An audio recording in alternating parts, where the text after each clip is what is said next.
estratégico poner en el centro del análisis político el territorio y el lugar. Así que empezamos con este bloque. María pregunta: la DGA acaba de ceder suelos públicos de Valdescartera, propiedad de la ciudad de Zaragoza, a una empresa privada para hacer un colegio concertado, en lugar de dotar presupuesto al ayuntamiento para que edifique un colegio público. ¿Qué medidas tomaríais para la recuperación de los bienes públicos y comunes expropiados en forma de ventas, cesiones privadas, conciertos público-privados y externalizaciones en vuestra ciudad y comunidad autónoma?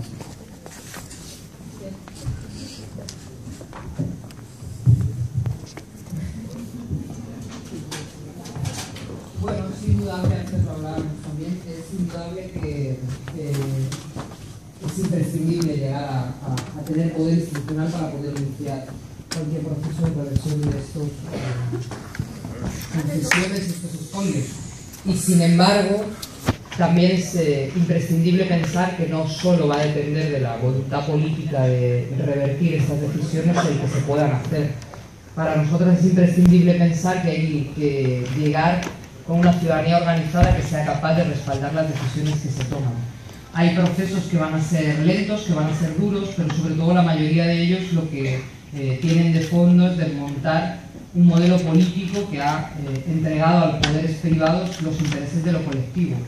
Y esos poderes económicos son poderes muy poderosos y que no va a bastar con tener un poder legal, digamos, un poder institucional, sino que va a ser imprescindible la reversión de esos procesos. En el caso de los conciertos, por ejemplo, educativos, nosotros desde Izquierda Unida, desde las áreas de educación, se plantea, para empezar, una moratoria, porque también hay que empezar por ahí, por declarar que no se sigue concertando escuelas como está pasando ahora mismo, y progresivamente una reversión de las plazas actuales en plazas públicas. Hay experiencias también ya en algunos territorios del país en los que se inicia con procesos de negociación, de incorporación de procesos concertados a la red pública, y desde luego una inversión que requiere imprescindiblemente de un cambio de fiscalidad. Yo tampoco me voy a enrollar mucho porque toda la lista esta de preguntas va a ser...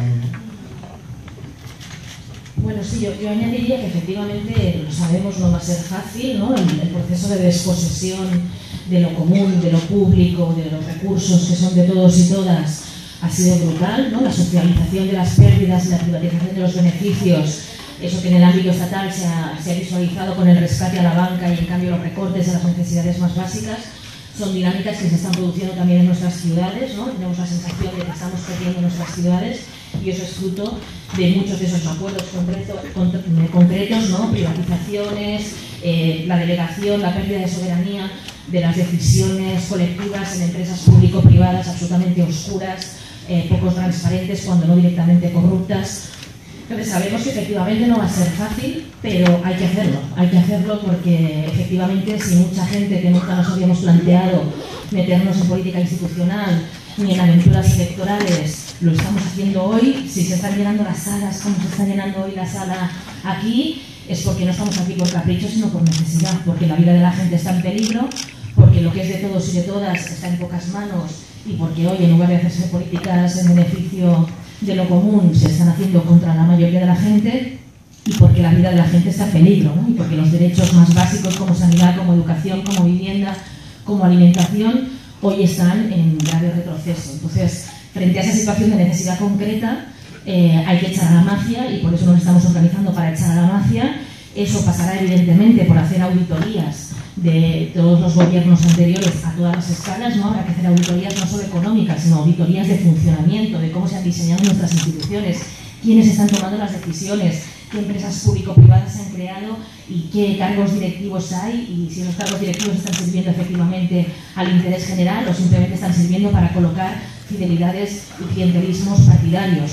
Habrá que hacer una auditoría, habrá que hacer limpieza, no será fácil, como decía Tania, no será cosa de 2 días, pero desde luego habrá que hacerlo porque nos va la vida en alto.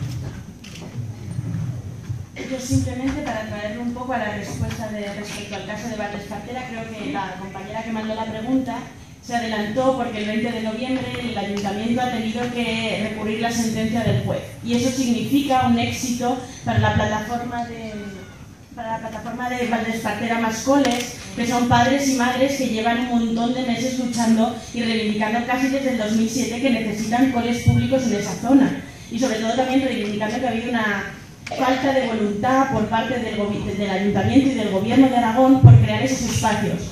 Se preveía que era necesario crear alrededor de 6 institutos, se ha creado uno, alrededor de 3 escuelas infantiles no se ha creado ninguna, y que de repente se haga esa concesión a una escuela concertada cuando llevan desde el 2007 reivindicando esas escuelas públicas, significa que a veces no es solo que no se puede hacer, es que hay falta de voluntad. Y sabemos que el Gobierno de Aragón ha tenido una falta de voluntad absoluta por apostar por la escuela pública. Han cerrado 220 días en la escuela pública y tan solo 2 o 3 en una escuela concertada. Eso significa que hay una voluntad directa por la privatización a largo plazo de la escuela, y eso es lo que no se puede permitir. Y lo que nuestra ciudad demuestra es que con la lucha de padres y madres en la calle han conseguido por lo menos que por vergüenza ya han tenido que recurrir la sentencia a un ayuntamiento que estaba dispuesto a llevar a cabo esa privatización y estaba dispuesto a llevar a cabo esa cesión. Por lo tanto, creo que es un éxito y que demuestra que la gente reivindicando en la calle sus derechos se están consiguiendo cosas.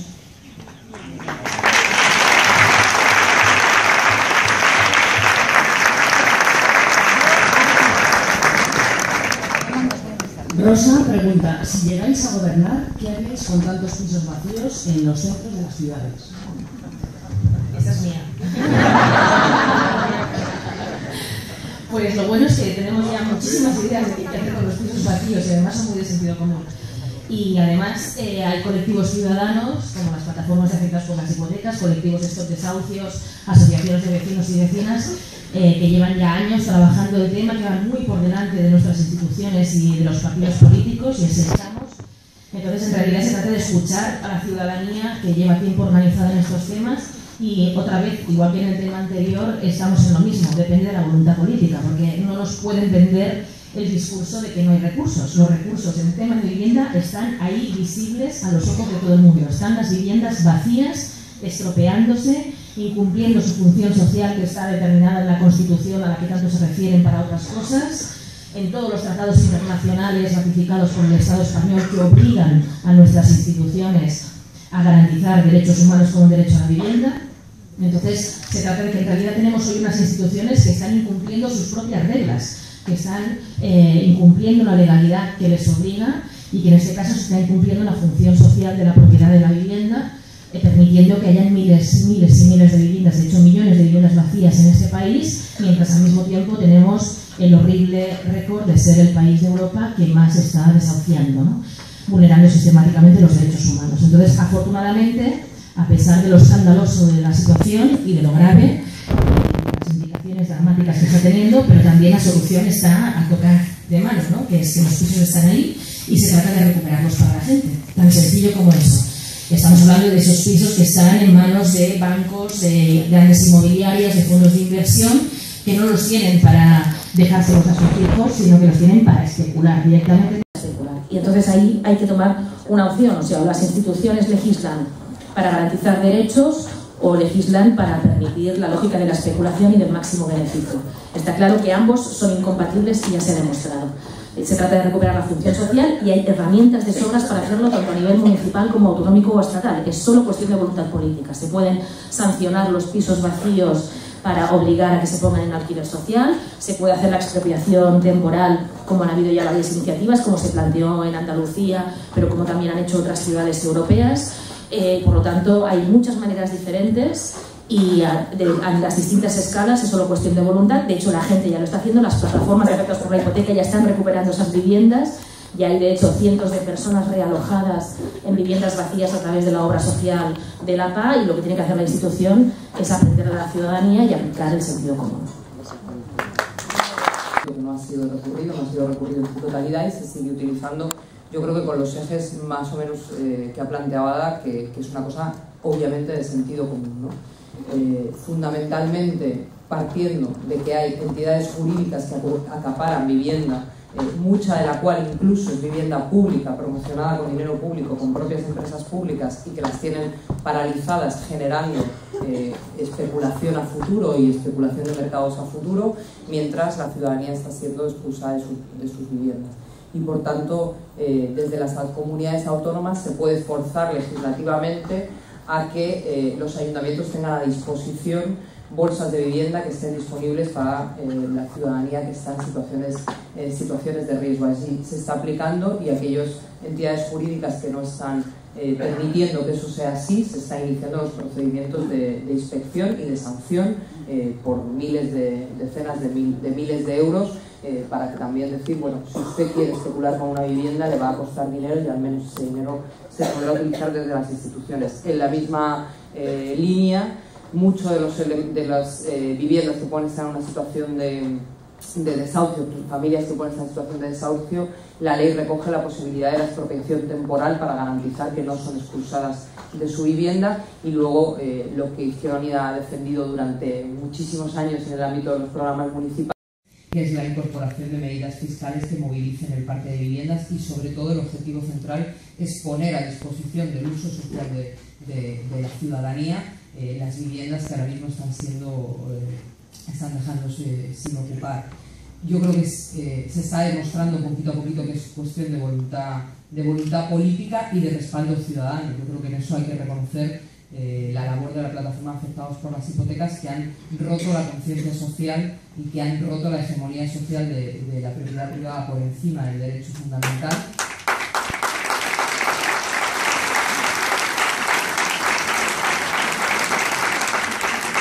Y obviamente ayuda al poder político que la ciudadanía organizada respalde que no se puede permitir que mientras la gente se está quedando en la calle haya bancos y entidades jurídicas que estén acumulando vivienda. Por tanto, yo creo que hay ya una brecha abierta tanto entre la ciudadanía como las instituciones, y hay que seguir impulsando.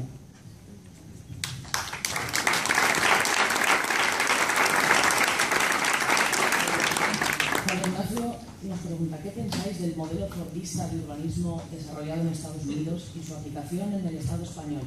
No solo en urbanizaciones clasistas, sino también en lugares significados como de izquierdas, como Rivas hacia Madrid. Sales ajardinados, individualizados, centros comerciales como espacios de ocio, el coche como instrumento central de conexión.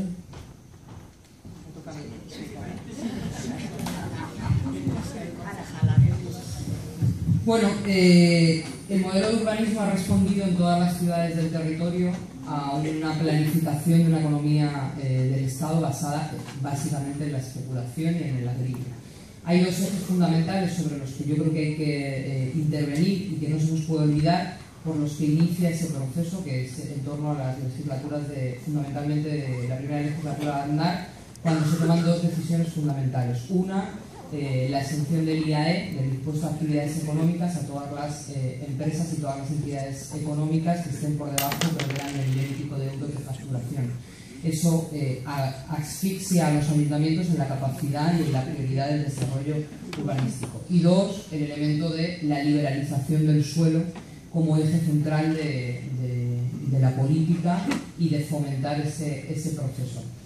Obviamente esa planificación tiene otra pata, que es una pata también social, que es una pata también cultural, sobre la que también hay que transformar y sobre la que también hay que intervenir. Es un primer desarrollo en el que el éxito de la modernización del país, de la voluntad colectiva de ser clases medias altas y vivir todos maravillosamente bien, ha habido un proceso, digamos, de respaldo, impulso de ciertos modelos urbanísticos que yo creo que son fallidos. En el caso de Rivas, que yo obviamente vengo de allí, hay cuatro fases del desarrollo urbanístico.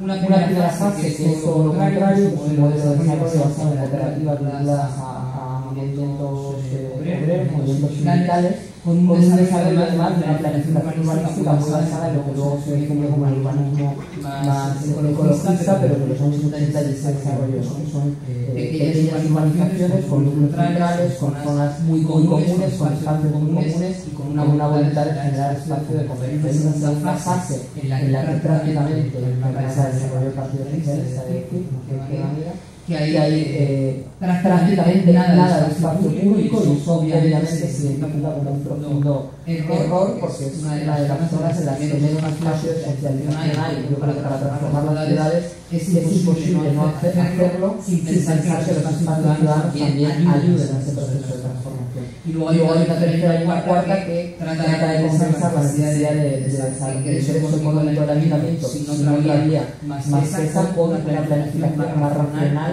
más adaptada en la que se combinan de distintos tipos urbanísticos, de distintos tipos de modelos de desarrollo. Yo creo que hay que revisar esos procesos, no son irreversibles, pero luego creo que responden también a un momento político y económico muy determinado en el que los demás margen en la capacidad de las instituciones municipales para poder garantizar la ciencia financiera para el desarrollo de servicios públicos y para el desarrollo de derechos fundamentales como el propio de la vivienda.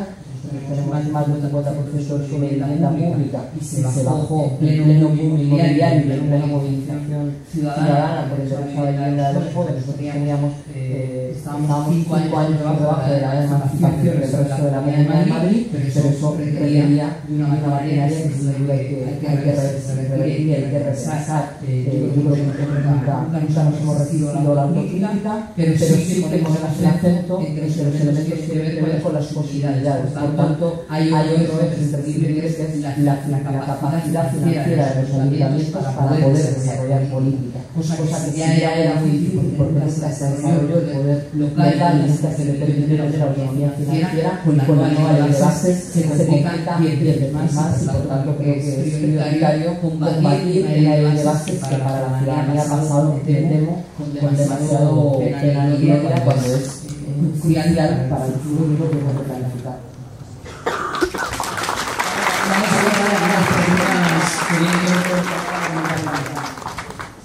Yo simplemente un poco para responder a la primera parte de la pregunta que hablaba de este modelo de ciudad fordista, de ciudad desmejorada.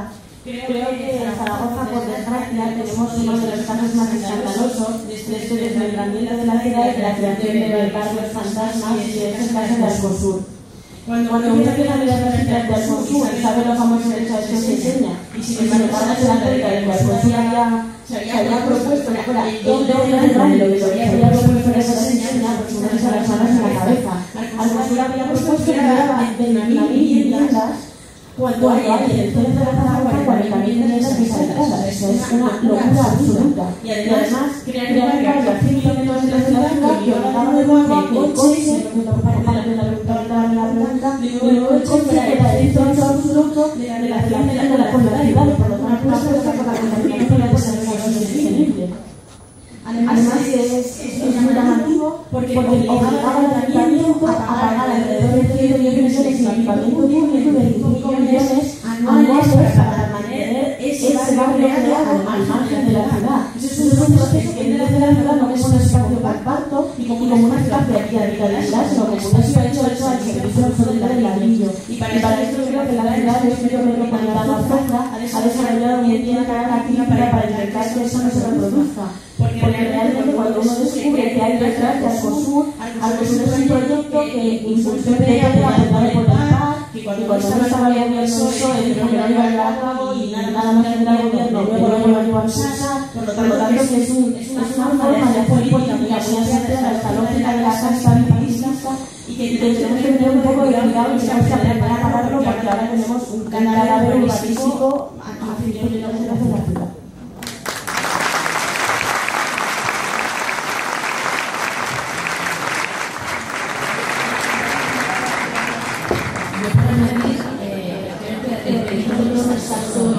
Puedan producir porque son zonas urbanizadas de la ciudad y de los casos extremos, sino que en general hay que hacer la reflexión de que la mercantilización, la revientización de los espacios públicos y los espacios comunes y los excesos y la edificación de ciertas partes de la ciudad, aunque no estén fuera de la ciudad, es el modelo de la ciudad democrática. No necesitamos una ciudad democrática. La ciudad que es igual no es una ciudad democrática.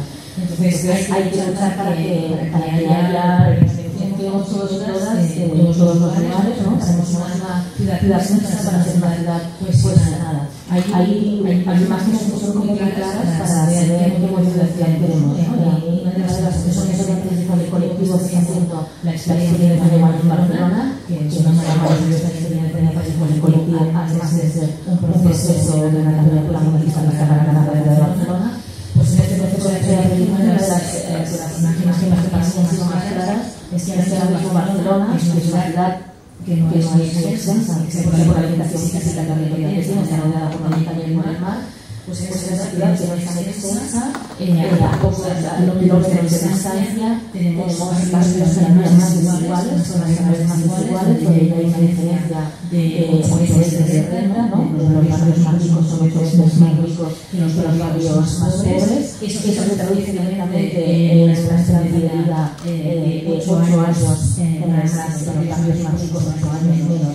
Hay gente que vive más y gente que vive menos de la renta en Barcelona a muy poca distancia. Y otra correspondencia especialmente proporcional se deshace de esa foto es que en las próximas elecciones, además de la próxima noticia para la democracia, que el 50% de la población se abstuvo, se consideró que participar en estas elecciones no servía para nada, pero además del 50% de la abstención, quienes participaron, ¿quiénes fueron? Pues el 70% en los barrios ricos, el 30% en los barrios más pobres y más populares de la ciudad. Entonces es fácil, a partir de esa foto, elegir para estar gobernando el actual gobierno de la ciudad.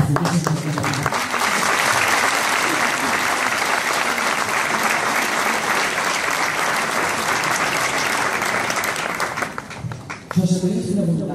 ¿Cómo desarrollaríais y impulsaríais las iniciativas en la municipal para gestionar la reforma cooperativa los bienes comunes bajo este control ciudadano?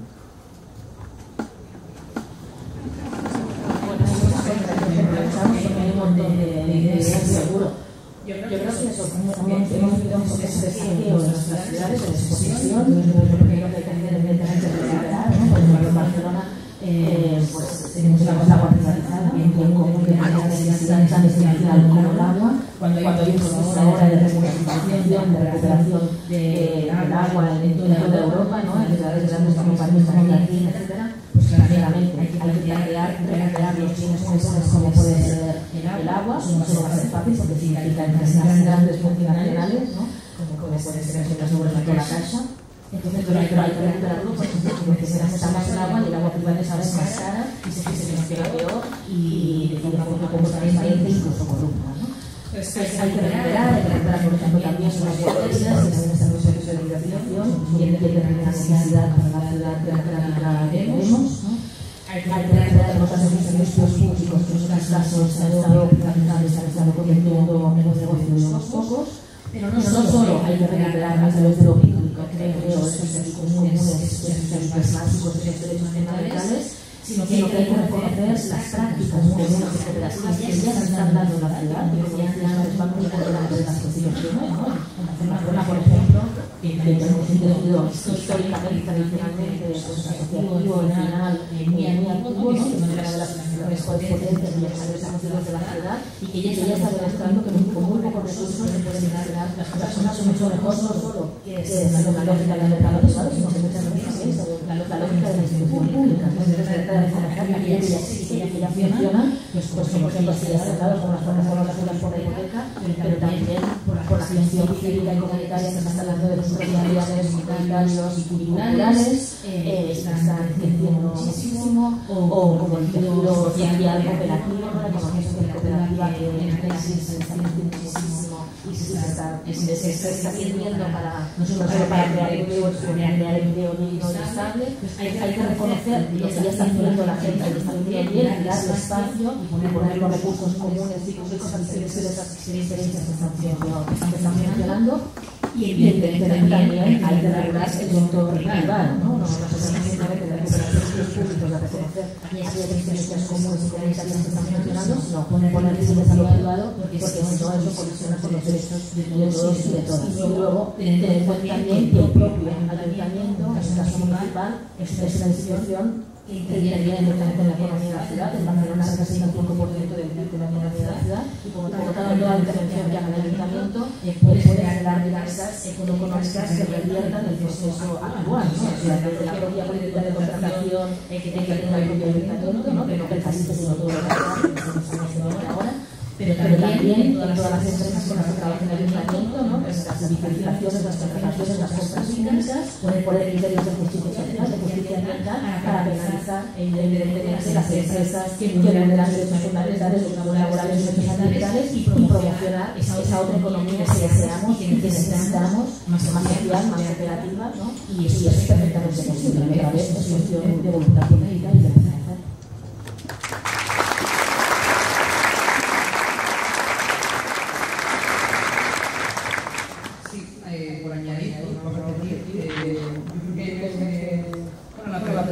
su aquel, según está formulada. Yo creo que en todos los espacios, vamos, supongo en Guanyem también, pero en Ganemos también forma parte de la Comisión de Contenidos este debate, ¿no? De lo público es lo definido en torno al Estado, lo público es lo definido en torno al control público, lo público es lo definido en torno al protagonismo ciudadano. Yo creo que hay, digamos, culturas y trayectorias distintas a este respecto que hay que ser capaces de poner en común, sobre todo porque ninguna de las posiciones va a ser capaz de desarrollarlo en su totalidad de una manera tan urgente como necesita la ciudadanía. Claro, no es lo mismo hablar de un tejido empresarial en el ámbito local cercano, ¿no? Que ahí hay todo un elemento también de voluntad política en lo que significa impulsar un modelo distinto de relación de las instituciones con el fomento del comercio local, que también tenía que ver con la primera pregunta o la segunda del modelo de ciudades, ¿no? De cómo impulsar desde las instituciones que haya experiencias también de autogestión de trabajo y de empresarial, que lo mezcla con la idea del estricto control ciudadano en la gestión de bienes comunes. Entonces, no sé hasta qué punto hace tres preguntas a la vez que son bastante complejas. Una cosa añadir a lo que decía Ada, aparte del elemento de que desde las instituciones locales uno puede fomentar un tipo u otro de comercio y hay que hacer una apuesta en esa línea, es común que las estructuras municipales, las estructuras, los secretarios de ayuntamiento, los funcionarios públicos de alguna manera encuentren o pongan dificultades a los modelos de ese tipo de contratación con cláusulas sociales. Yo creo que pues también hay una necesidad de hacer un trabajo colectivo en el marco de los trabajadores de la función pública en redefinir el protagonismo de los trabajadores y la apropiación, como que las instituciones públicas no pueden ser una cosa distinta de algo que esté al servicio de la ciudadanía y que sea capaz de cumplir con su función social por encima de todos los elementos. Y ahí yo creo que hay experiencias también interesantes, pero que forman parte, una vez más, de una ciudadanía que no espera de sus instituciones que resuelvan sus problemas, sino que se involucra en una definición de lo común, más allá de resuélveme esto, dame este servicio. Creo que hay mucho más margen de lo que tradicionalmente se ha reconocido por muchas de las instituciones, que normalmente vamos a dentro bastante complejo y siempre la ley no sé cuánto impide, y yo creo que hay que ser conscientes de que siempre hay huecos en la ley para ser capaces de que se tiene la voluntad política y el impulso ciudadano para hacerlo.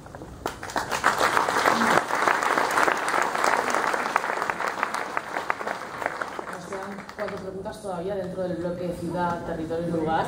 Vamos a agilizar.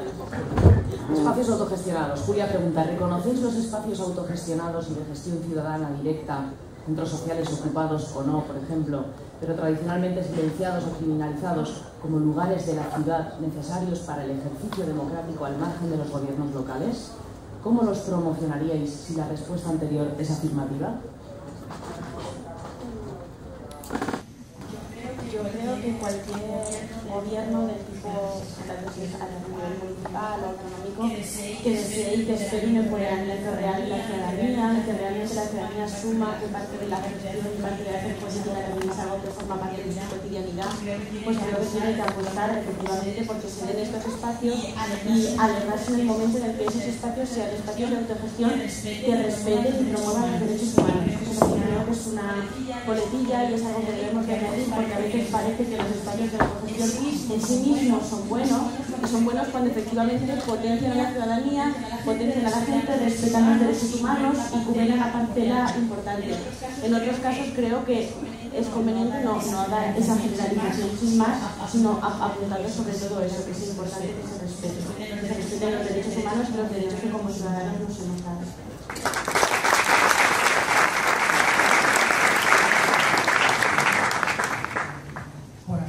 Añadir a este conocimiento que yo creo que también hay experiencias diversas proyectos municipales que han sido capaces de una combinación de comisión de instituciones y espacios públicos en los que la ciudadanía tiene un protagonismo. Yo creo que buena parte de la autorganización de necesidades y demás tiene que ver con la ausencia y la necesidad de organizar los barrios. Creo que es no solo a respetar, sino a fomentar desde las instituciones que la gente se apropie de los espacios públicos, primero porque así son de alguna manera más activos, porque en Madrid es clase, en Madrid hay un montón de centros culturales de Madrid que están cerrados a tal tanto que se abren una vez al mes para una asociación que ha definido el concejal del distrito, que nunca fue votado por el distrito, gasta una pasta en hacer una inauguración y nunca más se abre cuando hay un montón de asociaciones culturales de gente haciendo un montón de actividades en el barrio de locales carísimos y de locales imposibles de mantener. Por tanto, yo creo que no solo hay que respetar los espacios que ya están creados, sino que también hay que fomentar que los espacios principales tengan un protagonismo de la ciudadanía en su gestión y en su participación cotidiana en su diseño.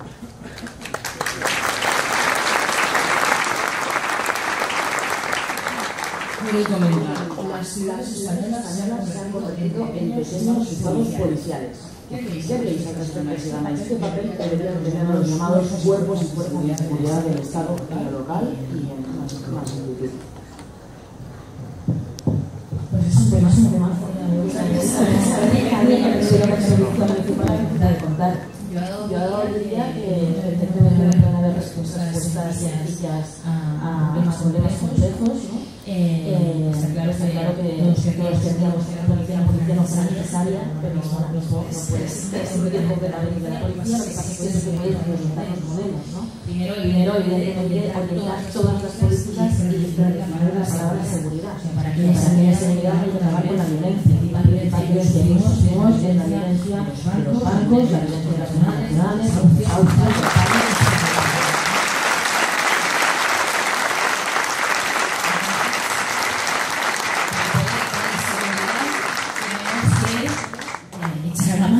garantizar los derechos humanos, luego evidentemente las sociedades humanas complejas, sectas que tienen múltiples patologías, convivencia, etcétera, tiene que haber un tipo de regulación y de fuerzas de seguridad. Lo que quiero es que hay que soltar solo para que sean imprescindibles. También disminuir los modelos policiales, no habría que hablar, que habría primero que democratizar fuerzas de seguridad, habría que democratizarlos y hacer unos cuantos servicios de derechos humanos y luego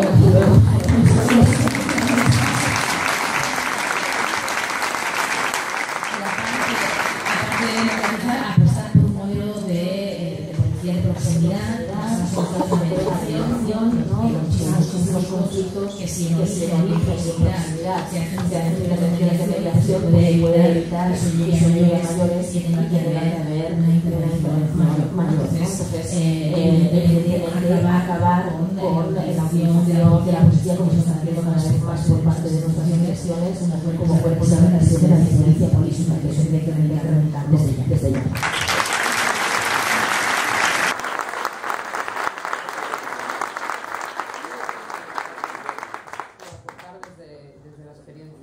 Local circunscrita a Madrid, donde pasa una cosa que es bastante compleja, que es la incorporación a partir de la segunda mandato de Esperanza Aguirre de lo que fue llamado las DESCAM, que son las brigadas de la Comunidad de Madrid de policías autonómicas, que fue una incorporación hiper rápida de cuerpos policiales en muchos municipios donde tenían cuerpos policiales muy pequeños y además en un formato que venía con un modelo de formación y un modelo de concepción policial que rompía lo que se había generado de policías cercanas y de policías de continuidad. Nosotros yo creo que con eso tenemos un problemita no menor en los territorios de Madrid, hasta que eso se rompe, no menor, en la medida en que, como decía, yo estoy de acuerdo, hay quien utiliza o quien concibe la policía y las fuerzas de seguridad como el elemento de monopolio de la violencia en el territorio y por tanto de dominación del territorio de una institución superior sobre otra, y quien entiende la policía como el instrumento del Estado para también la prevención de determinadas circunstancias. Cuando nosotros en Rivas éramos capaces de no tener esa incorporación tan brutal y hemos mantenido buena parte de esos modelos en temas como la prevención del absentismo escolar, como la incorporación y la prevención de violencia de género, como la policía de proximidad, etcétera, etcétera, la verdad que ha funcionado bien. Al final es una concepción en la que forman parte de un conjunto de instituciones, un conjunto de herramientas de la institución local para prevenir situaciones que pueden derivar en un conflicto ciudadano. Y en el caso de la mediación, nosotros hemos tenido experiencias muy positivas en el empoderamiento vecinal en procesos de mediación, donde son los propios vecinos quienes se forman y quienes actúan como mediadores en los conflictos que habitualmente en el marco de las ciudades son sota, caballo y rey, una música más alta que otra, un tírame allí este perro, un mirar al linde, o sea que son muy básicos y es fácil empoderar a la ciudadanía para también formar parte de esa colaboración, pero yo preveniría sobre esta incorporación de las policías autonómicas que distorsiona considerablemente la capacidad de intervención directa de las instituciones locales sobre las fuerzas de seguridad desde un punto de vista preventivo. Para mí no tiene ningún sentido tener una localidad como el de Paraíso una cosa absurda.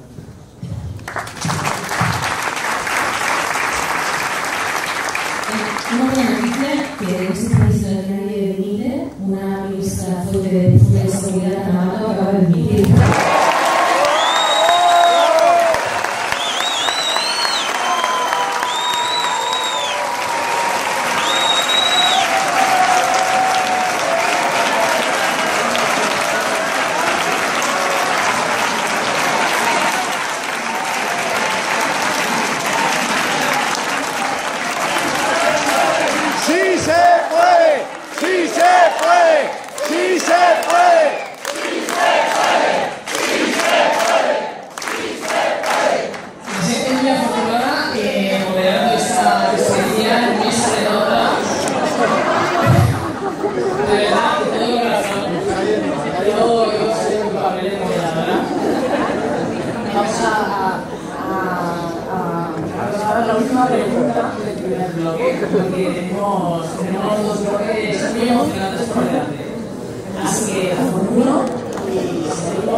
¿Qué papel tienen los pueblos en la apuesta municipalista?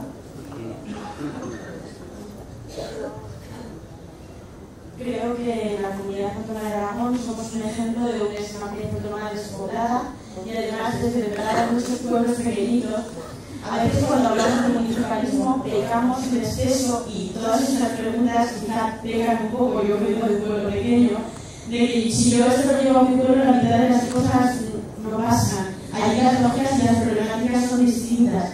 Entonces creo que una de los cambios importantes que se están dando actualmente es la repolitización de base que estamos viviendo desde distintos espacios, como puede ser desde Podemos, es esa creación de círculos y de espacios de debate desde lo local, en los que cada uno puede discutir, debatir, analizar cuáles son las problemáticas concretas, para luego poder llevarlas, porque a veces cuando hablamos desde las ciudades, de ciudades grandes, como es el caso de Zaragoza, invisibilizamos problemáticas que no somos capaces de ni siquiera imaginar y que sin embargo están viviendo en los pueblos. Por eso a mí me parece tan importantes espacios como los círculos que están surgiendo en pequeños pueblos, que se autocoordinan de manera cooperativa con otros pueblos de alrededor y que forman círculos comarcales o círculos regionales donde consiguen identificar esas problemáticas y no perderse en cuestiones que, aunque son importantes, como pueden ser las ciudades más grandes, pues en este país tenemos el trabajo muy potente de gente vivida en un pueblo que necesita también ser representada y que a veces institucionalmente están muy poquito representadas y lo sabemos y sin embargo necesitan ese empoderamiento por lo menos como mínimo diagnosticando su problemática ellos mismos, siendo capaces de dialogar y de hablar entre ellos. Por eso creo que en Aragón es una cuestión central si realmente queremos devolver el poder de la gente de Aragón, que los pueblos tomen la iniciativa de empoderarse y que creo que lo están haciendo y además nos están pidiendo.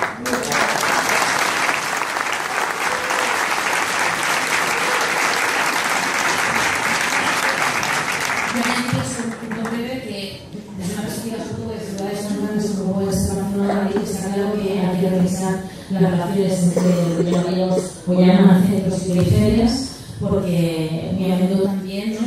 Cuando se habla, por ejemplo, de erradicar la desigualdad o garantizar determinados derechos en la ciudad, en las grandes ciudades sobre todo, lo que estamos hablando en realidad es de trasladar la desigualdad y las relaciones injustas a la periferia.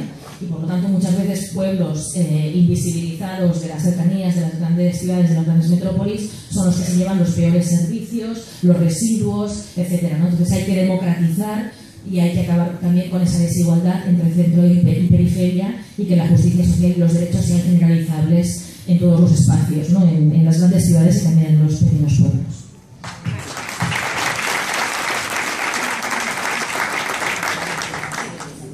Nos entramos en el segundo bloque, que es representación y democracia. Nos envían un extracto del manifiesto municipalista del Observatorio Metropolitano de Madrid, que dice: tomar los ayuntamientos implica ante todo transformarlos, supone aceptar el reto de la revolución política y por ende fuertes dosis de insumisión al actual ordenamiento institucional. ¿Qué pensáis? Bueno,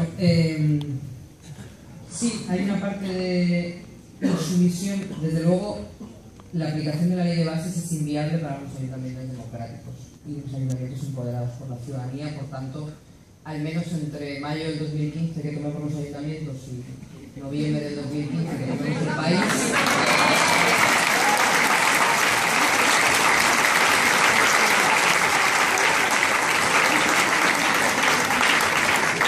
al menos en ese periodo hay que sin duda ser incluso. Yo creo que la clave de ese planteamiento es que no sea un ayuntamiento peregrino abandonado de la mano de Dios, sino que haya toda una red de conexiones, y yo creo que eso también en los procesos de convergencia que se están dando tiene que tenerse la firme voluntad de generar al menos elementos de consenso en los que luchar colectivamente, porque para, por ejemplo, el impago de la deuda, que es una cosa que desde los ayuntamientos de la izquierda se ha reflexionado varias veces, cuando te obligan a hacer el pago de proveedores al 6% de interés, cuando a los bancos les han dado al 1%, si no tienes una red de ayuntamientos, la capacidad de intervención del Ministerio existe y es real y te pueden intervenir. O tienes una brutalidad de que no nos puedes intervenir a todos a la vez, o no es posible. Y luego una cosa que debatíamos también antes de empezar, que yo creo que es crucial: las instituciones son reflejo de las relaciones sociales que establecemos, y por tanto para mí no hay que perder de vista a medio plazo y con una urgencia de definir cómo lo vamos a hacer, que las relaciones sociales y la implicación de la ciudadanía sea profundamente distinta y nunca más vuelva a haber esa fractura entre quienes nos representan y quienes estamos representados, sino que haya un trabajo de imbricación que obligue a una, digamos, desbordamiento institucional, ¿no? Yo creo que hay que hacer ejercicios de insumisión, pero sobre todo hay que tender a un proceso de desbordamiento que concluya en un proceso constituyente que redefina una nueva institucionalidad.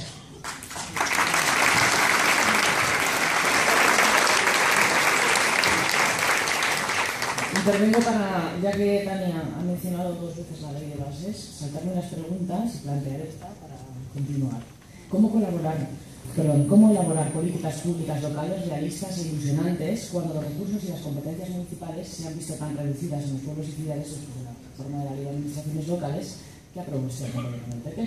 Y unido a esto, la siguiente era: un ayuntamiento no tiene competencias en materia de desempleo y sin embargo este figura como una de las principales problemáticas. Como consecuencia del desempleo, se han disparado los usuarios de servicios sociales, que sí son competencia de los ayuntamientos.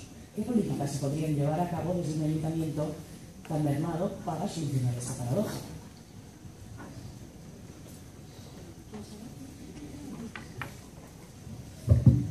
En realidad son montones de asuntos.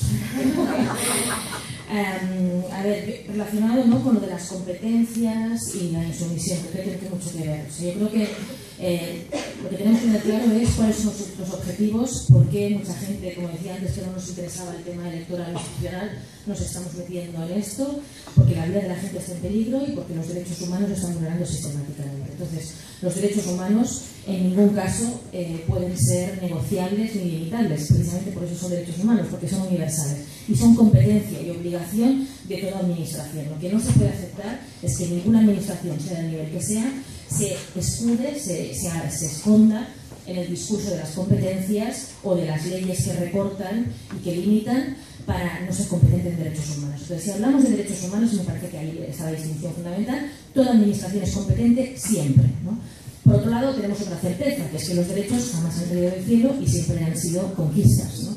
Y que esas conquistas inevitablemente siempre han tenido momentos donde se ha tenido que forzar una negociación, una correlación de fuerzas desigual, y eso lleva a procesos puntuales de desobediencia a una legalidad injusta para forzar que haya una legalidad justa. Y de eso tenemos inmensos y maravillosos ejemplos históricos, unos más antiguos y otros más recientes, ¿no? Y la huelga se conquista ejerciendo el derecho a huelga, etcétera, etcétera. Entonces, eso funciona fuera y dentro de las instituciones, ¿no?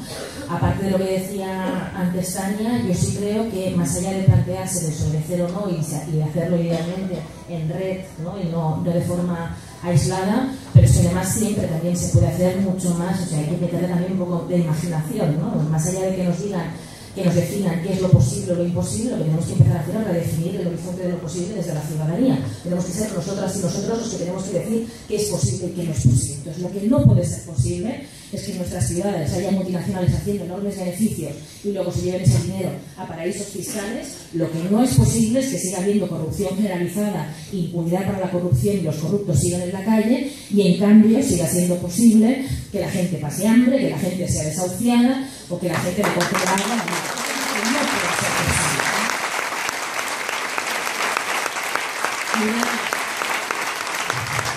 Una mención específica, y a partir de ahí pues actuar en consecuencia y poner todos los recursos para hacer lo que debe ser posible, ¿no?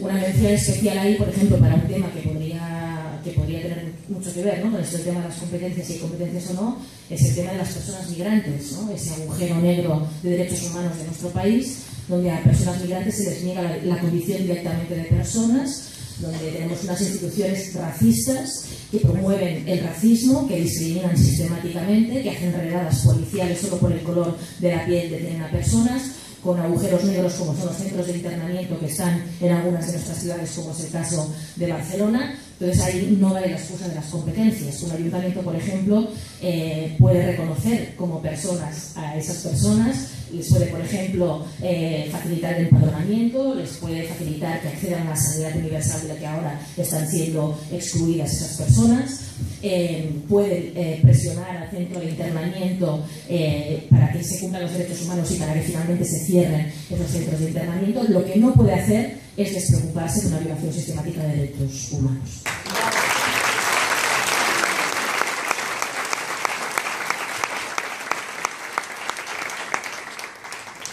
Una parte de la pregunta era cómo gestionar todo esto como un proceso ilusionante.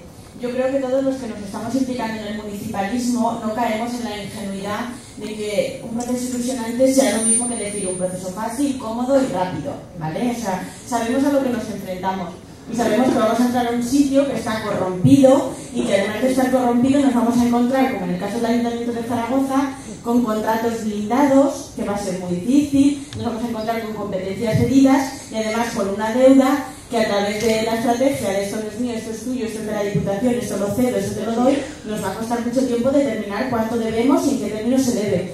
Lo que yo sí que creo que es importante y es donde radica la ilusión es que hemos decidido desbordar esa lógica del distanciamiento de la institución y de la gente, y eso en sí mismo ya es ilusionante. Yo creo que el mero hecho de decidir auditar la deuda de nuestros municipios ya es un proceso ilusionante, ya es dar un paso adelante y decir, bueno, esto es un espacio corrompido, pero abramos puertas y ventanas y decidamos entre todos qué hacemos con eso.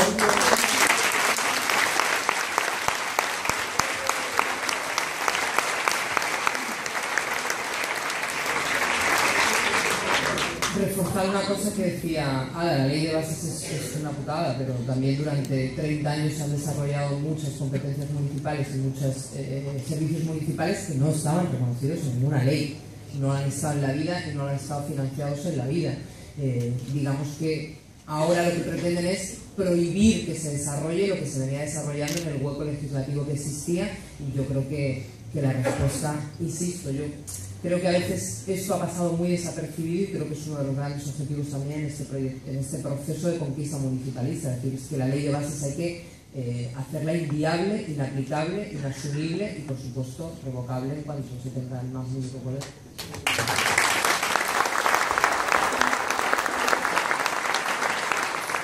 Primera pregunta, ¿estáis dispuestas a romper el pacto del silencio por el que toda nueva legislatura comience con el acuerdo implícito de no sacar los trapos sucios, gestiones fraudulentas, despilfarradoras y corruptas de la legislatura anterior? Silencio palabra que es Comisión de la Verdad. Comisión de la Verdad.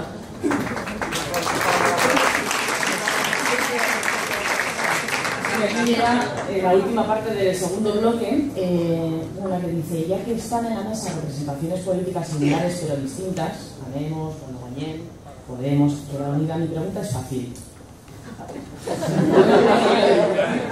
¿Renta básica, la ILP presentada en el Congreso, no otras, o trabajo garantizado?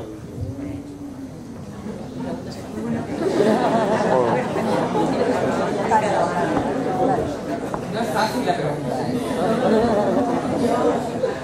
Respondería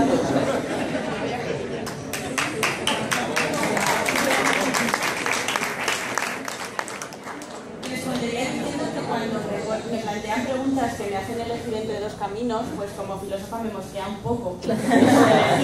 Y entonces digo que por qué no las dos, ¿no? Yo planteo que la renta básica da libertad y eso es algo que está estudiando muy bien la plataforma por la renta y nos está demostrando qué libertad conseguiríamos consiguiendo un derecho universal como la renta básica. Y el trabajo asegurado, como sabemos, el trabajo otorga dignidad y otorga realización humana y por lo tanto considero que asumir esta lógica en la que solo una de las dos cosas puede ser factible, creo que son espacios nuevos económicos que tenemos que abordar, que tenemos que discutir, pero sabiendo que en ambos dos caminos lo que plantean son aumento de derechos y aumento de posibilidades en los dos campos y que es algo que tiene que estar abierto, que no tenemos por qué antes de empezar a analizarlos o empezar a abordarlos, elegir uno.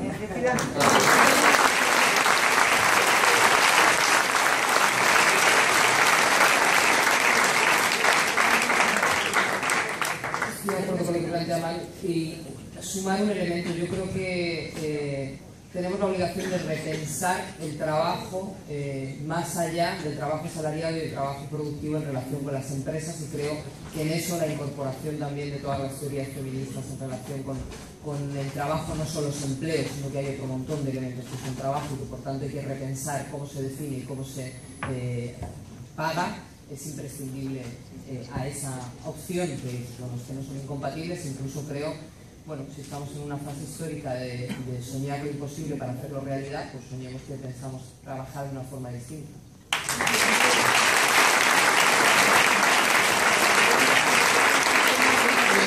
Como no sabían que era imposible, pues lo hicieron. Claro. Otra pregunta que viene de Lorena. ¿Las candidaturas ciudadanistas pueden abrir vías de hacer una política institucional digna, justa y legítima fuera de la clásica y vertical organización de partido político? ¿Pero qué límites creéis que tienen?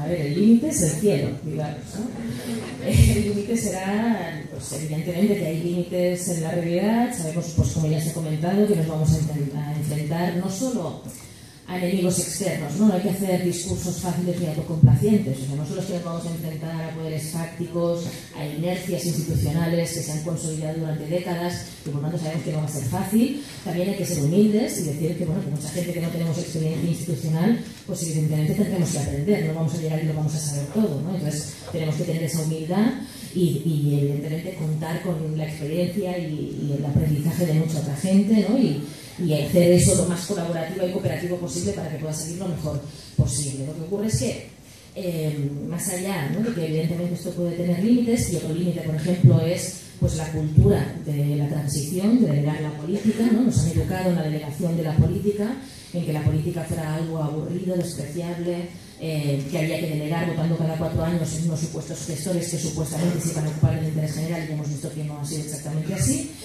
Pero hemos crecido en esa cultura, ¿no? Entonces, pues como sociedad, más allá de que hayan honrosas excepciones, pero como sociedad no se nos ha enseñado a participar, no se nos ha enseñado a corresponsabilizarnos, ¿no? Participar no es simplemente un derecho, es un deber en democracia, pero debería serlo, ¿no? Tenemos que corresponsabilizarnos de lo común para que se garanticen derechos, ¿no? Y para que haya un reparto equitativo de la riqueza y que haya justicia social, etcétera, etcétera.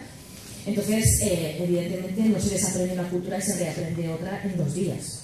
Esto es una tarea ardua, es un camino de largo plazo que no se va a reducir a un ciclo electoral. Creo que eso es importante que lo tengamos claro, ¿no? Que ganar las elecciones ahora mismo es un paso imprescindible porque nos va la vida en ello y porque hay que echar a la mafia, pero no va a ser suficiente. O sea, el día después de las elecciones, como ciudadanía, tendremos que corresponsabilizarnos, presionar y fijar las prioridades y corresponsabilizarnos en la ejecución de esas decisiones, porque si no, difícilmente llegarán a buen puerto, ¿no?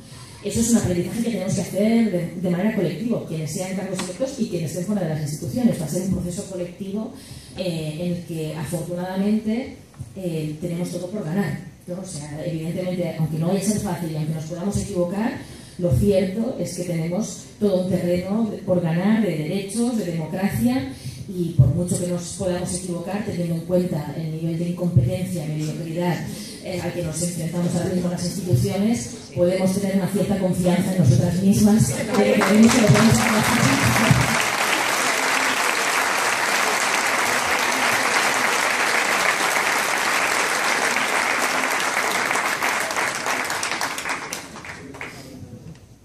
Última pregunta del segundo bloque.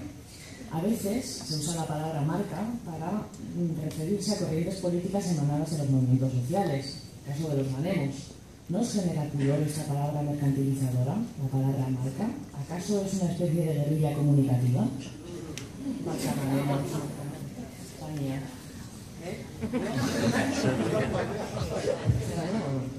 Ah, vale, estaba ahí pensando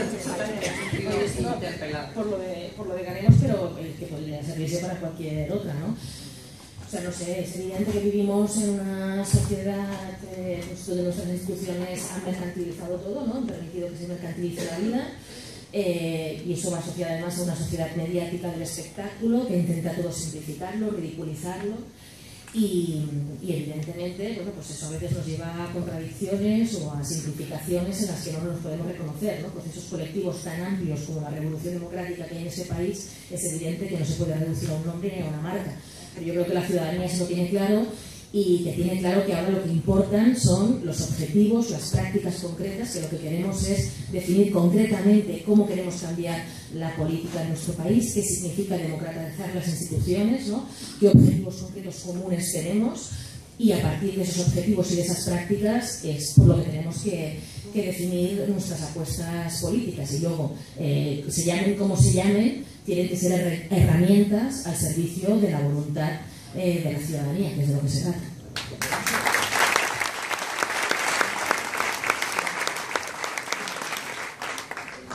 Bueno, yo una incorporación a lo que decía, que obviamente el objetivo es que sean herramientas al servicio, pero es verdad que al final vivimos en una sociedad simbólica donde las marcas sirven en la medida en que representan cosas, o sea, que lo de ganemos opera en la medida en que la mayoría social identifique esa marca con un conjunto de valores que le son favorables y que le garantizan un determinado camino.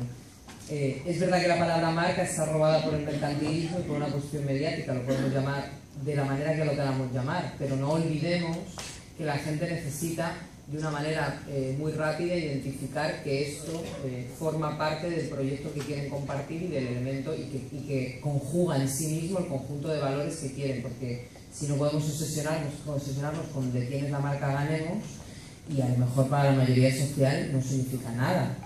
Y lo importante es identificar las marcas, símbolos, claves X, los imaginarios que son capaces en sí mismos de representar lo que la ciudadanía está buscando y que claramente son la puerta de entrada para desbordar el proceso institucional en el que hay que ser capaces de asaltarlo, ¿no?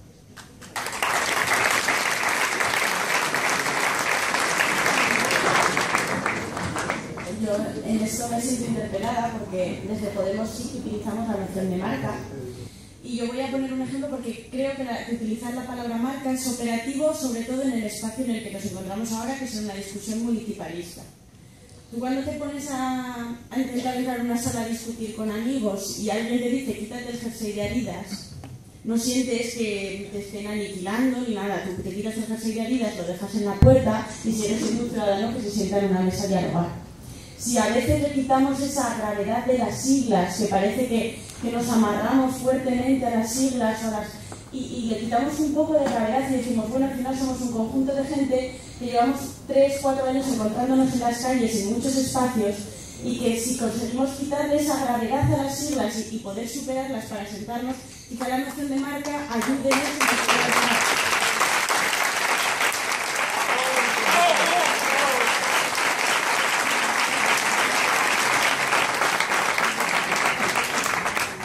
Para cerrar este bloque, pregunta de cosecha propia, de la que hemos hablado un poquito antes, pero me parece más que pertinente traerla aquí, dada la calidad de esta mesa, y ¿es necesario feminizar la política? En el sentido de, no, más presencia de mujeres. Sí, pero había también las formas, las prácticas que tenemos, en lugar de hacer a lo mejor una mesa de ronda muy agresiva, pues ¿no? Y sonreímos y permitimos que respirar con el público y respirar.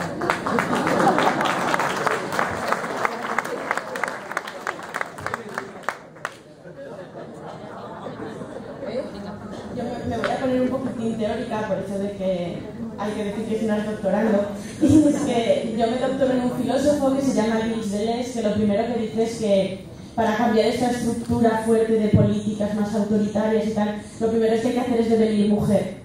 Eso quiere decir, no devenir mujer de todo el mundo, no, simplemente quiere decir que aprendamos a hacer políticas no tan capitalistas, no tan competitivas, que nos podamos sentar a dialogar, que se creen espacios de discurso, espacios de diálogo, y que al final no nos sentamos tan encerradas en esas lógicas machistas de la competitividad, de no poder uno nunca equivocarse, de no poder pedir perdón, de no poder reconocer errores, de no poder reconocer en el discurso de las compañeras cosas que te puedas llevar a tu discurso y salir de una discusión y que no, pues sí, tenía razón, no pasa nada, no hay que demostrar que ser el superior.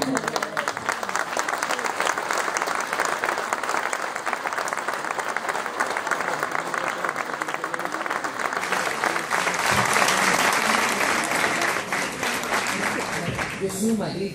Yo insisto en una cosa con este debate, y es largo y tedioso este debate. Creo que la fórmula jurídica debemos romper el chip y pensar que hay que si la decisión política es que sea un proceso de desborde democrático, esa es la decisión política y somos capaces de hacerlo. Luego que eso tenga que jurídicamente tener una fórmula u otra, me parece que no puede ser un problema.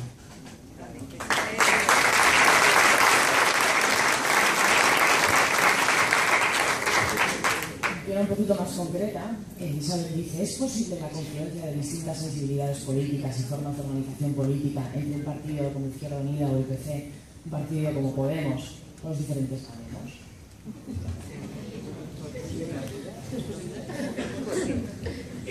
Teníamos que cambiar el país para no... Bueno, igualmente ya creo que estamos teniendo el error de simplificar, que claro, por economía de las palabras lo solemos hacer todos y todas, pero tenemos tiempo, pero efectivamente, por ejemplo, o sea, se habla de Ganemos como si fuera un sujeto, no lo es. Ganemos no es un sujeto único, o sea, surgió una experiencia que impulsamos, que fue Guanyà en Barcelona.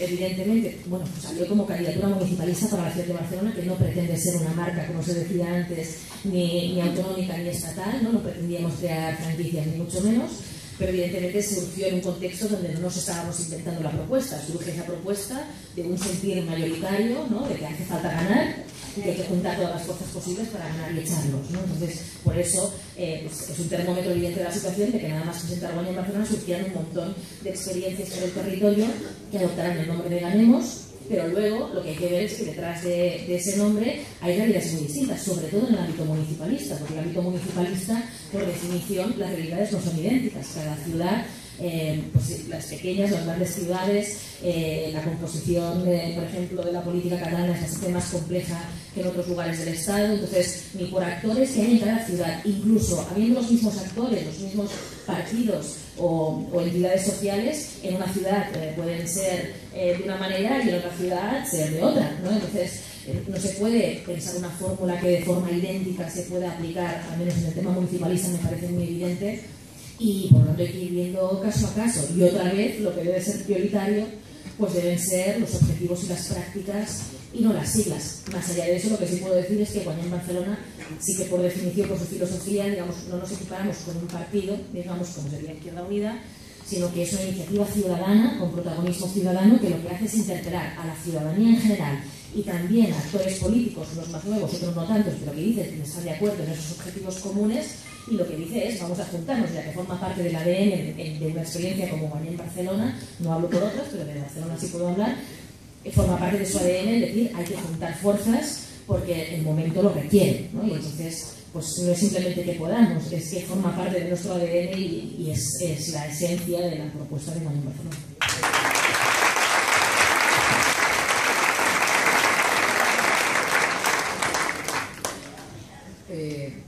Utilizándolo como ejemplo de lo que hablábamos antes de los símbolos, aunque todos penséis en la marca Izquierda Unida y penséis en un partido político, en realidad Izquierda Unida no es un partido político.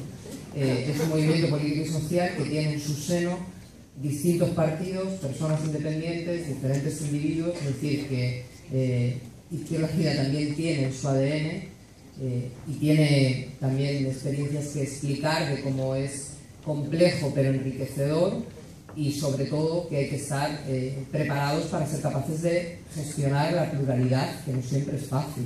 Y bueno, pues os podríamos contar también.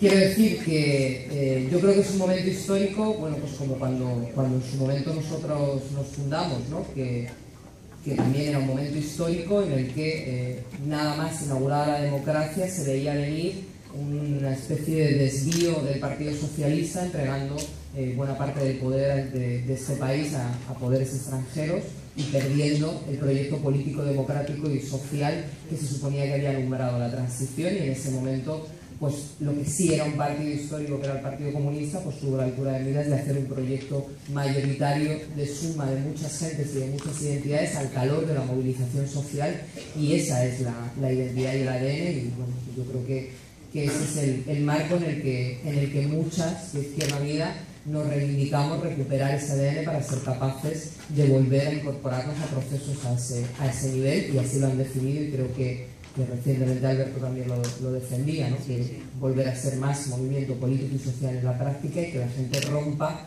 ese marca partido y volvamos a la práctica, que en realidad en la cotidianidad de nuestro funcionamiento tiene mucho más que ver con eso que con un partido estricto, porque no lo hemos sido en la vida, vamos.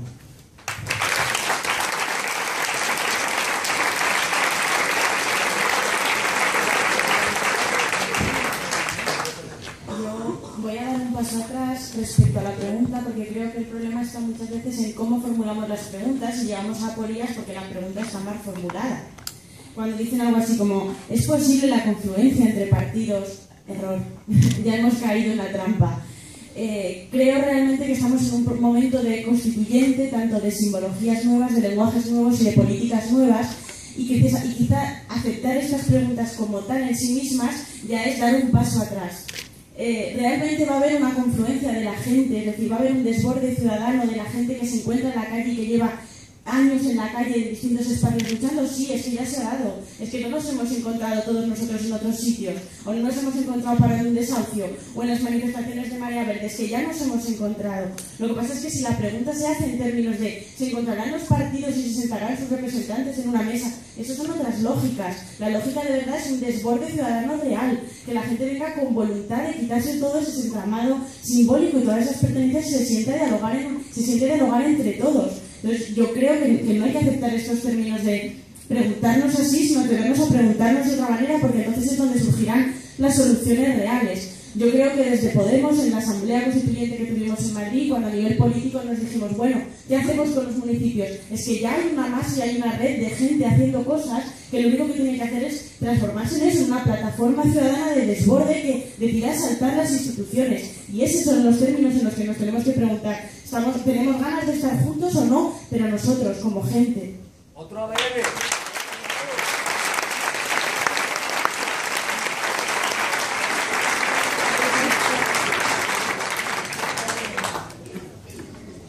Otra pregunta, vamos a ver. Está muy interesante el cuestionamiento de las preguntas, porque... Sentarse con los filósofos es fatal, ¿eh? Es maravilloso. Uy, dice, ¿qué lugar lugar ocupan para las nuevas formaciones aquellas que no quieren la participación electoral como forma de política? ¿Vuestras formaciones creen en las mayorías sociales fuera de un ámbito institucional? Voy a utilizar una frase de una compañera de Podemos, que es Teresa Rodríguez, que dice algo así como: con un pie en las calles y con el otro en las urnas.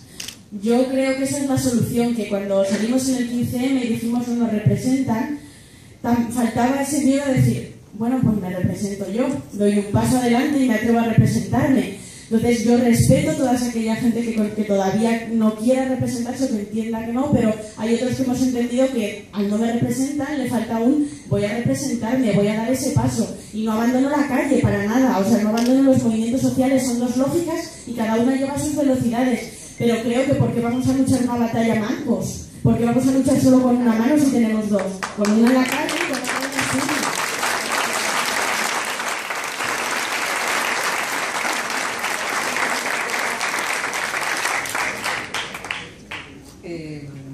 Bueno, es que yo siempre he entendido que no hay mayoría, vamos, nosotros así, en la última asamblea de ciudadanía en 2012 así se definió, un bloque social y político para conquistar el poder. Es que no hay mayoría social si no hay mayoría social en las calles, si no hay mayoría social organizada, que eso tiene una expresión institucional porque es mayoría social. Si no es mayoría social, es como el huevo o la gallina, pues primero es el huevo, yo lo tengo claro, mayoría social y luego mayoría institucional.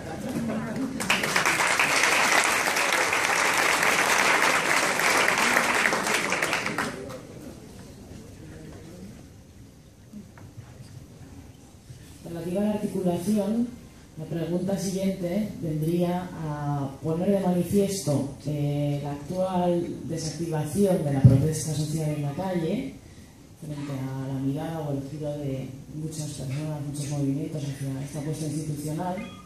Vosotras, en el caso de llegar a la toma de poder, de instituciones, a los centros de toma de decisiones, ¿cómo veríais esta relación con movimientos sociales que en principio respaldarían vuestras políticas? Sí. Has hecho mal la pregunta.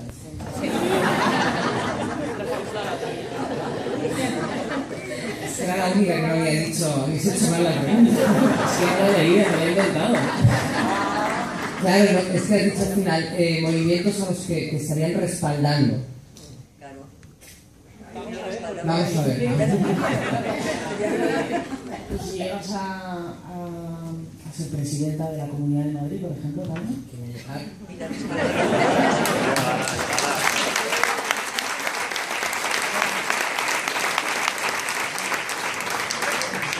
Vas a llegar respaldada por una ciudadanía que ha estado movilizada y que va a seguir estándolo en su papel, como bien describe Ana, pues de vigilante y de ciudadana activa, que te va a respaldar y que va a estar ahí viendo, oye, pues efectivamente usted ha llegado aquí a este centro de toma de decisiones para que haga efectiva pues su programa y sus ideas. Entonces, en ese término me refiero a respaldar. Y exigir. Exigir, dice aquí una persona del público. Respalda, si la respalda está respaldada, pero que nadie exigir que... Bueno,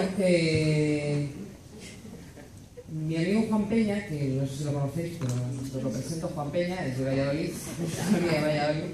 Escribimos en el proceso de asamblea último de Ciudadanía un texto que se llama Tiempos de audacia política, en el que reflexionábamos sobre esto y en el que planteábamos que la mayor dificultad es entender un cambio de cultura política en el que se ha de pasar de representar a para ir a construir con.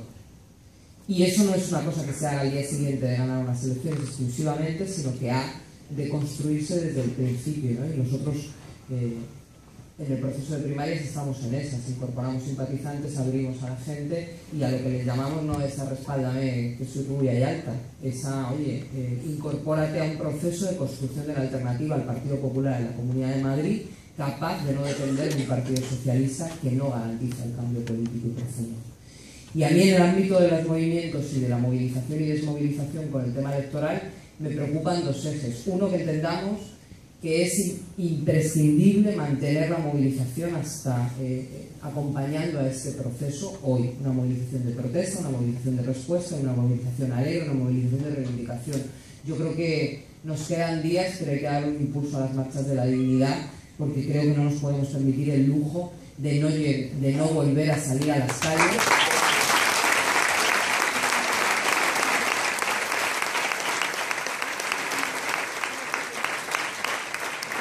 Porque creo que han de seguir sintiendo el aliento en el cogote de quienes les estamos pisando los talones claramente, y eso se demuestra donde se demuestra. Ahora, lo que me preocupa a mí al día siguiente es que seamos conscientes de asimilar que la perspectiva de movilización tiene también que cambiarse en el concepto y pasar de ser una movilización de ciudadanía que reivindica a un gobierno que cumpla lo que ellos piden, a una movilización de ciudadanía que en su vida cotidiana está involucrada en los procesos de transformación y de cambio.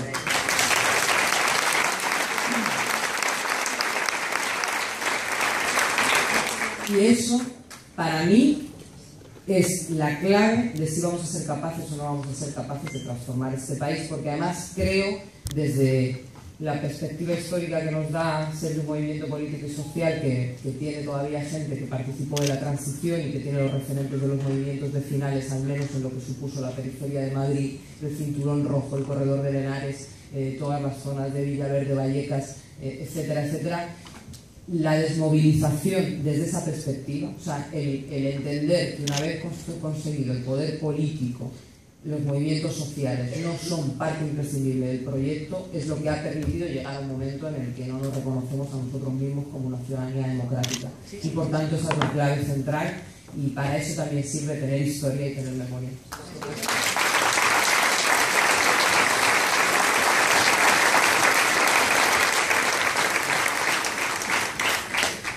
Yo creo que, como muy bien apunta Tania, es cierto que corremos un riesgo, y es que no tenemos que volver a repetir una despolitización de las calles. Creo que hemos analizado todos muy bien que el régimen del 78, además de todos los errores que ya hemos diagnosticado, tuvo un error que fue despolitizar las calles, perder un poco esa potencia de la calle. Y es algo que no tenemos que olvidar, que yo creo que uno acaba por gobernar para otros intereses y deja de participar en la calle y deja de ser uno más en las calles. Si no deja de ser gente, no tiene muy claro para quién gobierna. Por eso creo que es imprescindible también que la gente que estamos dando pequeños pasos en política, como puede ser el caso de la gente que estamos en Podemos, en ningún caso abandonemos las movilizaciones de las que hemos surgido y entendamos que en el calendario nos tiene que dar tiempo también para esos espacios, porque son los espacios de lucha real, de contacto real con la tierra y de no perdernos un poco en el horizonte institucional, que a veces podemos correr ese riesgo.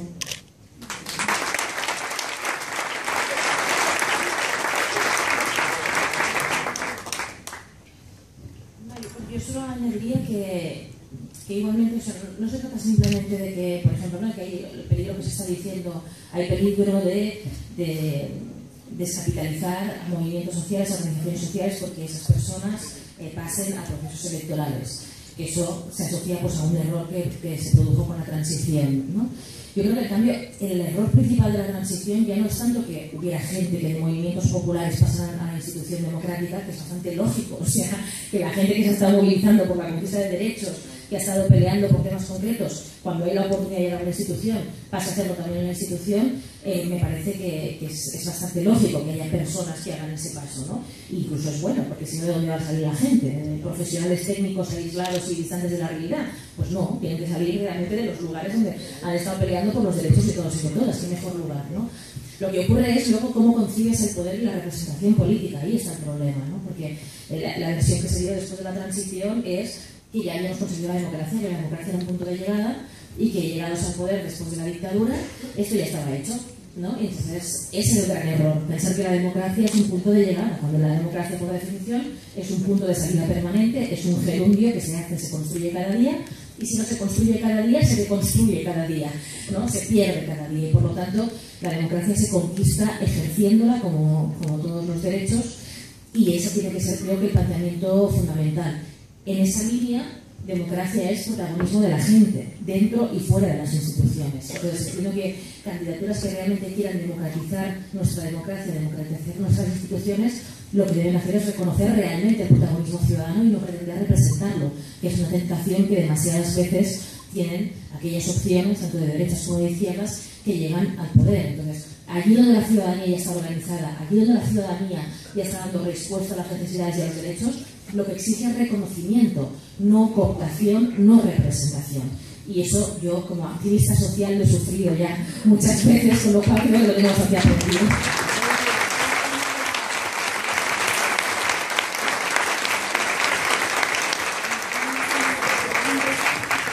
Yo he sacado una pregunta de Julián. Había muchas preguntas que por repetitivas o por ser bloques muy largos los habíamos quitado, pero nos quedan 10 minutos y se ha mencionado la memoria histórica, la genealogía, así que me parece pertinente preguntaros qué papel representa la memoria histórica de un país con muchos traumas en nuestras organizaciones.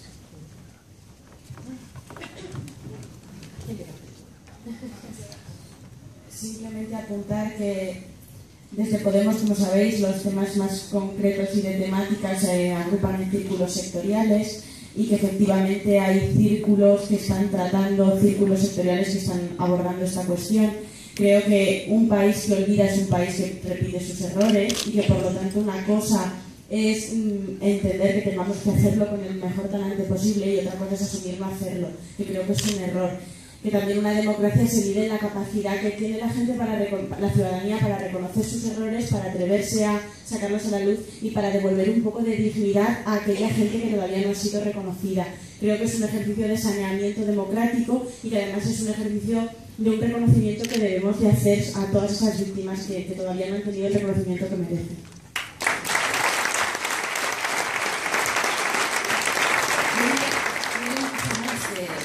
La memoria histórica no es simplemente importante por eso, por aprender de los errores, no solo para no repetirlos, sino para aprender de ellos en positivo, ¿no? Sino que tiene mucho que ver, o sea, la desmemoria histórica forzada a base de represión y de impunidad, que no es una desmemoria casual, digamos, esa desmemoria de esa transición hecha desde arriba, ¿no? Que dio impunidad a los verdugos, tiene mucho que ver con el miedo que hemos estado sufriendo aquí en este país durante muchos años y la despolitización, ¿no? Porque mi abuelo a mí me lo decía, mi abuelo, que era un hombre muy humilde, que era pastor de un pequeño pueblo y que emigró a la gran ciudad para poder trabajar sirviendo en casas ricas y poder comer y levantar a sus hijos, o sea, humilde, y él llegó a la ciudad en la posguerra con el terror de la guerra, ¿no? Y después de la transición siguió con ese miedo, y cuando vio que la nieta tenía algunas inquietudes, me decía: nena, no te busques problemas, nena, búscate un trabajo fijo, por favor. Pero la nena se buscó problemas. Y eso, entonces ese miedo que yo he visto en mi abuelo, que no se había metido en nada especialmente, ¿no? Ese miedo tiene mucho que ver con esa transición que dio impunidad a los verdugos, y la impunidad evidentemente es incompatible con la democracia y con los derechos humanos, y por lo tanto hace falta memoria histórica, pero no simplemente para recordar, no solo para decir lo que sucedió, sino para hacer justicia, que es lo que necesita la justicia.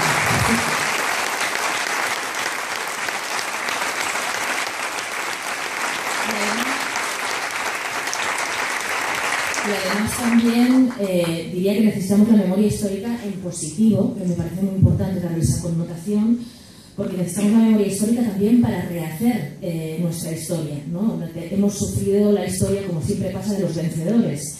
Y resulta que, por ejemplo, cuando queremos reinventar el horizonte de lo posible, como decíamos antes, parece que tengamos que inventar de cero y parece como si no tuviéramos referentes, como si estuviéramos huérfanas y huérfanos.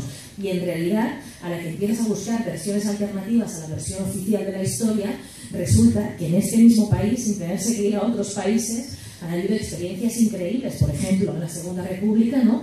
A nivel cooperativo, a nivel de colectivizaciones, de políticas pues eso, muy progresistas, muy avanzadas en materia de derechos, han habido experiencias concretas que hace ya un siglo demostraron que sí se podía, ¿no? Lo que pasa es que luego vinieron otros y reprimieron a los que habían demostrado que sí se podía y que era cuestión de voluntad. Entonces, recuperar esos referentes en positivo no solo es un acto de justicia y de acabar con la impunidad, sino que es una necesidad que hoy tenemos como agua para un sedimento en medio del desierto, para saber que efectivamente se pueden hacer las cosas de otra manera. Y también diría, porque como esta es una jornada sobre la ciudad, que a nivel municipalista también la memoria histórica es esencial y no es algo banal.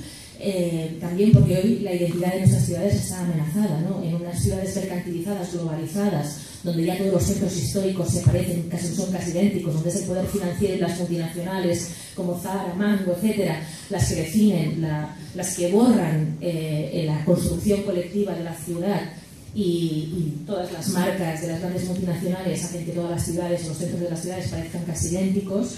Recuperar, ¿no? Reivindicar y recuperar la memoria de nuestras ciudades, y la memoria, eso, no solo de las luchas, no solo de sus procesos de construcción industriales, etcétera, sino de sus barrios populares, ¿no? Todas las memorias y las micromemorias son esenciales también para recuperar la identidad de nuestras ciudades, que hoy está seriamente amenazada.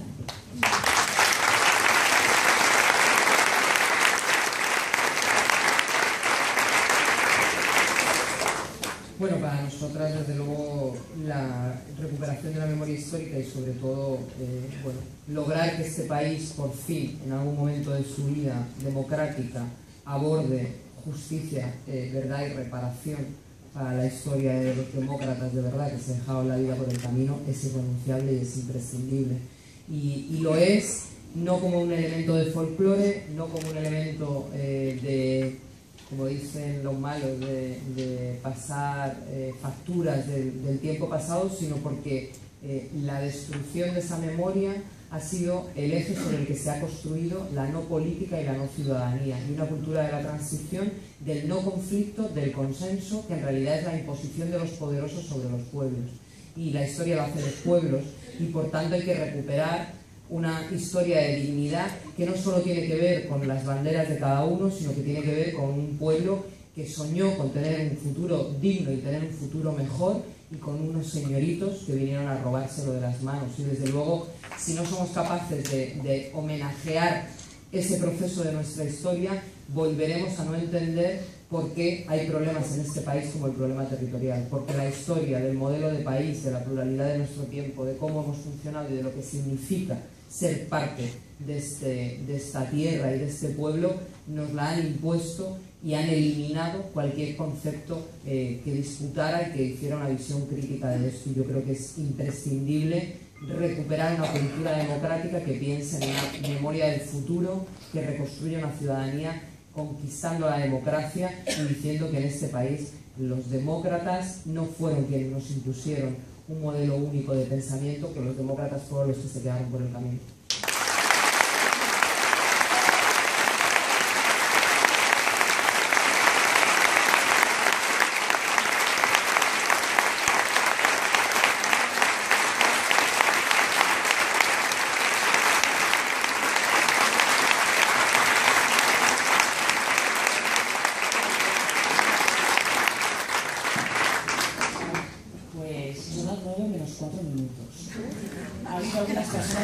Que me han ido pasando algunos papelitos con preguntas muy interesantes, como la concertación de la Iglesia, qué pasa con eso, las cuestiones medioambientales, qué pasa con eso. ¡La República! La cuestión es que, como humilde moderadora, os propongo ahora hacer una pequeña ronda con estas tres visitas ponentes para que, en el marco de estas jornadas de repensar la ciudad, imaginad, qué bonito lo de imaginad como un imperativo con Z de Zaragoza. En el marco de estas jornadas que ha organizado con tanto esfuerzo la Caldera Rosa, pues que tanto Maru como Ada y Tania puedan dejar aquí un mensaje final para que nosotras nos podamos ir a casa a seguir soñando y repensando colectivamente. Yo creo que es lo más apropiado porque nos quedan ahora 3 minutos y medio, entonces no va para más. ¿Vale?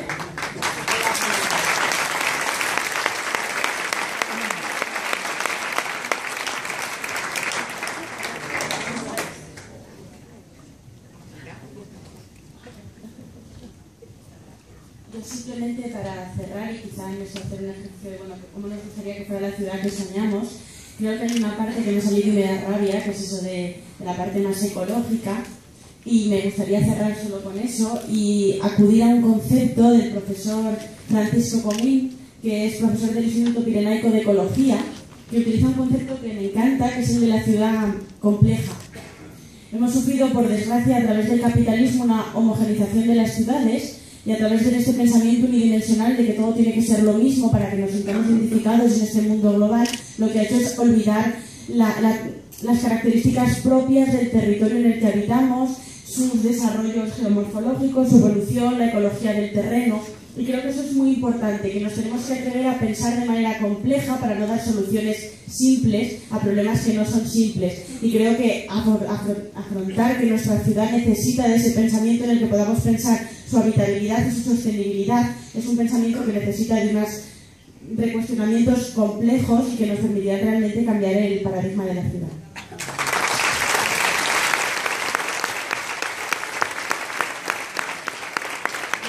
Muy breve, porque sabe muy mal que en tan poquito tiempo pues no se puede explicar todo, pero yo creo que la buenísima noticia hoy aquí no se ha dado en esta mesa, sino que se ha dado aquí en toda la sala. O sea, era pensable hace pocos años que para repensar nuestras ciudades y para conquistar la democracia se llenaran las salas como se está llenando aquí, con cientos y cientos de personas cargadas de ilusión, de esperanza y de determinación.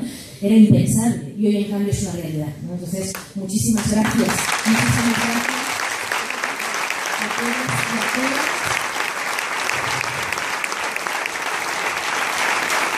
Ninguna de las que estamos en esta mesa somos ni especialmente brillantes ni inteligentes. No especialmente, somos inteligentes, somos brillantes, no especialmente. Llena de gente inteligente, brillante, y todas y cada una de nosotras somos imprescindibles. Entonces, eso lo tenemos que hacer entre todos y todas, ¿no? Eso me parece que es importante destacarlo. Y a partir de ahí es cuestión de que nos creamos que las cosas pueden ser diferentes para que las cosas empiecen a cambiar. Lo estamos ya comprobando, no es una ilusión, es algo que ya estamos comprobando, ya estamos cambiando nuestro presente. Podemos conquistar nuestras ciudades como ya estamos conquistando nuestros destinos. Y ese proceso de conquista de la democracia y de los derechos, yo al menos, como humilde ciudadana que soy, como una más, después de la maternidad, os juro que es la experiencia más bonita en la que he participado en toda mi vida. Por lo tanto, muchas gracias por hacerlo posible.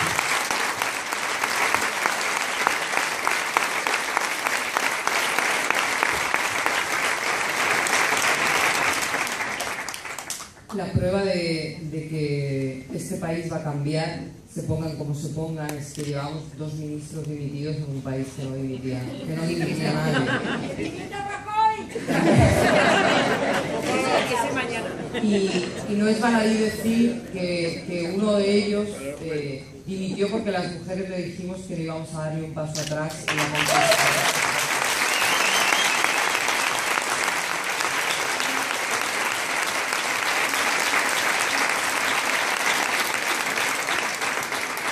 No se atrevió a llegar como ministro.